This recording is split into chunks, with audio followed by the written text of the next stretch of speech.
Hi అండి, అందరికీ నమస్కారం. ఈరోజు కార్తీక బహుళ నవమండి. ఈ రోజున ఏమి దానం చేస్తే మనకు మంచి జరుగుతుందో, అలాగే ఈ కార్తీక పురాణంలో 24వ అధ్యాయం గురించి శ్రీమతి రాజరాజేశ్వరి గారి ద్వారా తెలుసుకుందామండి. ఎస్ఆర్ క్రియేషన్స్ ప్రేక్షకులకు నమస్కారం. కార్తీక మాసం 24వ రోజు నవమి, బహుళ నవమి. ఈరోజు రాగి చెంబులో మంచినీరు నింపి ఎవరైనా బ్రాహ్మణులకు పండితులకు దానం ఇస్తే మంచిది అంటారు. కార్తీక మాసం అంతా ఏదో రకమైన దానానికి సంబంధించిందే చెప్పబడుతూ వస్తోంది. అందుకని ఈరోజు 24వ రోజు 24వ అధ్యాయాన్ని తెలుసుకుందాం. కార్తీక పురాణంలో 24వ అధ్యాయం తెలుసుకుందాం. కార్తీక పురాణము 24వ అధ్యాయం. కార్తీక శుద్ధ ద్వాదశి లేదా క్షీరాబ్ది ద్వాదశి అంబరీషోపాఖ్యానము. అత్రి ఇట్లు పలికెను: అగస్త్య మునీంద్ర, నీకు కార్తీక వ్రతమందును హరిభక్తి అందును ఆసక్తి ఉన్నది కాన కార్తీక మహాత్మ్యమును చెప్పేద వినుము. సావధానముగా విన్న ఎడల పాపములు నశించును. కార్తీక మాసమందు శుక్ల ద్వాదశి హరిబోధిని. ఈ ద్వాదశి సమస్త తీర్థ స్నాన ఫలమిచ్చును. అన్ని ద్వాదశులలో అధిక ఫలమిచ్చున్నది. సమస్త యజ్ఞములను చేసిన ఫలమును హరిబోధినియగు ద్వాదశి ఇచ్చును. ఇది కాక ఈ ద్వాదశి హరియందు ఏకాదశి యందును భక్తినిచ్చును. కాబట్టి ద్వాదశి హరికి ప్రియమైనది. ద్వాదశి సూర్య చంద్ర గ్రహణముల కంటే అధిక పుణ్యపదము. ఏకాదశి కంటే 100 రెట్లు ఎక్కువది. సమస్త పుణ్యము ఇచ్చినది. ద్వాదశి నాడు చేసిన పుణ్యము 1,000,000 రెట్లగును. ద్వాదశి పుణ్యదినము కనుక కొంచెముగా ఉన్నను పారణకు ఉపయోగించవలను, కానీ ద్వాదశి విడిచి పారణ చేయకూడదు. ఇతర నియమములన్నింటినీ విడిచి ద్వాదశి స్వల్పకాలం ముందు పారణ చేయవలను, కానీ పుణ్యం గోరువారు ద్వాదశిని విడువరాదు. ఏకాదశి యందు ఉపవాసమాచరించి మరునాడు ద్వాదశి కాలము అతిక్రమించక భోజనము చేయవలను. ఉపవాసం ఉండి మరునాడు ద్వాదశి భోజనం చేయుట పారణం అనబడును. ఈ విషయం తెలిసియే పూర్వమందు పరమ భాగవతుడైన అంబరీష మహారాజు పారణకు ద్వాదశిని విడువలేదు. ద్వాదశి ఉండగానే హరికి నివేదించి అన్నము భుజించుట పారణ అనబడును. అంతలో దూర్వాస మహాముని వచ్చి ఆతిథ్యమును వంకచేత భోజనము యాచించెను. అంబరీషుడు సరేనని ద్వాదశి పారణకు దుర్వాసుని రమ్మనేను. దుర్వాసుడు పారణకు అంగీకరించి అనుష్ఠానం కొరకు వెళ్ళెను. ఆనాడు ద్వాదశి అతి స్వల్పంగా ఉండెను. దుర్వాసనుడు రాకపోయాను. ద్వాదశి పోవుచున్నది. ఇట్టి సంకటము సంభవించినది.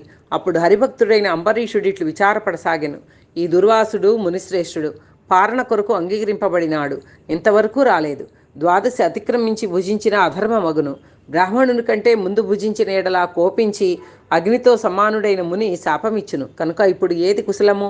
ఉపవాసము అందెట్లు ఏకాదశిని విడువరాదో అట్లే పారణమందు ద్వాదశిని విడువరాదు. ద్వాదశిని విడిచిన ఎడలా హరిభక్తిని విడిచిన వాడ నగుదును. ఏకాదశి నాడు ఉపవాసం చేయక ఏ దోషమునకు పాత్రుడ నగుదునో ద్వాదశిని విడిచిన ఎడలా అట్టి దోషమే సంభవించును. అదిగాక ద్వాదశి పారణాతిక్రమణము 12 ఉపవాసముల ఫలమును పోగొట్టును. కావున ద్వాదశిని విద్వాంసుడు విడువకూడదు. హరివాసరము పుణ్యదినము గాన విద్వాంసుడు విడువరాదు. దానిని విడిచనేని పురుషునకు పుణ్య సంచయము చేకూరదు. అనేక జన్మములందు చేసిన పుణ్యము హరివాసరమును విడిచిన ఎడల నశించును. అందువలన కలిగేటి పాతకమునకు నివృత్తి లేదు. ఒక్క ద్వాదశైనను విడవకూడదు. దీనికి ప్రతీకారము లేదు. అనేక వాక్యాలతో పనియమున్నది. ఇది నిజము. హరివాసరమును విడిచిన ఎడల హరిభక్తి ఉండదు. హరిభక్తిని విడిచుట ఎందు నాకు మహాభయం. కాబట్టి ఇట్టి సంకటమందు హరిభక్తిని విడిచుట కంటే పారణమే ముఖ్యం. బ్రాహ్మణ శాపం వల్ల నాకేమీ భయం లేదు. శాపం వలన కల్పాంతము దుఃఖము రానిమ్ము. ద్వాదశిని విడిచినచో హరివాసరం అంటే ఏకాదశులు 10 విడువబడినవై అగును. హరివాసరమును విడిచిన ఎడల హరిభక్తి లోపించును. కనుక హరిభక్తిని విడిచుట కంటే బ్రాహ్మణ శాపమే కొంచెం మంచిది. కాబట్టి హరిభక్తికి లోపం తెచ్చుట కంటే బ్రాహ్మణుని కంటే ముందు భోజనం చేసి ద్వాదశి హరివాసరము పోనివ్వక తద్వారా హరిభక్తిని నిలుపుకొనుట మంచిది. అట్లయిన ఎడల హరియే కష్టాలు రాకుండా కాపాడును. అంబరీషుడు ఇట్లు మంచి మనసుతో నిశ్చయించుకొని వేదవేత్తలైన బ్రాహ్మణులను ఇట్లని అడిగాను: ఓ బ్రాహ్మణోత్తములారా, వినుడు. దుర్వాసుడు భోజనమునకు వచ్చేదనెను. నేను అంగీకరించి తిని ఇప్పటికీ రాలేదు. ద్వాదశి పోవుచున్నది కనుక బ్రాహ్మణుని కంటే పూర్వం భోజనం చేసినందున బ్రాహ్మణ అతిక్రమణము. ద్వాదశిలో పారణ చేయకపోతే ద్వాదశి అతిక్రమణం కాగలదు. కనుక మీరు బలాబలములను విచారించి రెండిటిలో ఏది యుక్తమో చెప్పుడు అని అడిగాను. ఆ మాటలు విని ఆ బ్రాహ్మణులు ధర్మబుద్ధితో ద్వాదశి యొక్కయు అతిథిగా వచ్చిన బ్రాహ్మణుని యొక్కయు గౌరవ లాఘవములను విచారించి ఇట్లనిరి. బ్రాహ్మణులు ఇట్లు పలికిరి: సమస్త భూతముల యందున్న అగ్ని రూపుడై ఈశ్వరుడే భక్ష్య భోజ్య చోష్య లోహ్య రూపమైన అన్నమును భుజించుచున్నాడు. ప్రాణవాయువు వలన జఠరాగ్ని ప్రజ్వలిత మగుచుండగా జంతువులకు అన్నము కోరెడి ఆకలి కలుగుచుండును. ప్రాణవాయువు చేత కొట్టబడిన జఠరాగ్ని సంతాపమును చేయుటకే క్షుత్పిపాసలు అనబడును. కాబట్టి ప్రాణసహితంగా అగ్ని సర్వసుర పూజితురగుతున్నాడు.